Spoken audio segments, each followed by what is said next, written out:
Aşığımız evinin dünya yüzünde. Böyük müəmması Zilli xanlar, məclisdə görəndə bala xanlar, elə bir yerli xanlar, hələ ölməyib Zilli xanlar.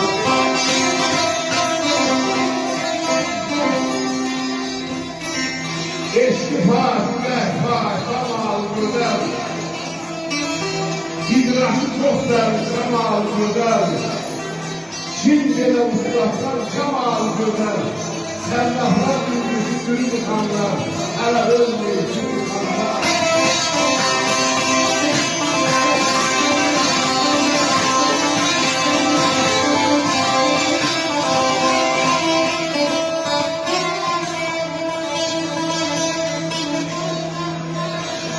Sənəti özünə müqəddəs andı, Tunus'u da yüreklere dalandı, mezarda da başlar salamdı, zaten orada sanatlarla hala ölmüyor insanlar.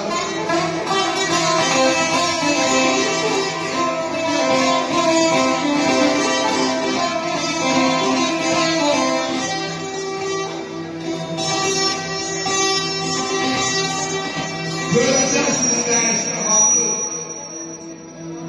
sarı tensilede sarı salı.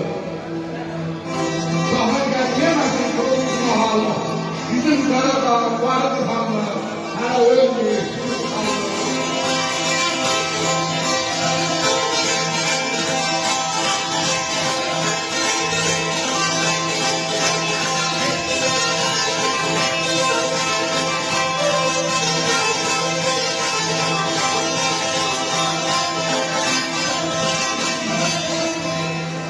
Sağımda sarı tezgah oldu dağlar, kesti şırıltısı uzun kulaklar.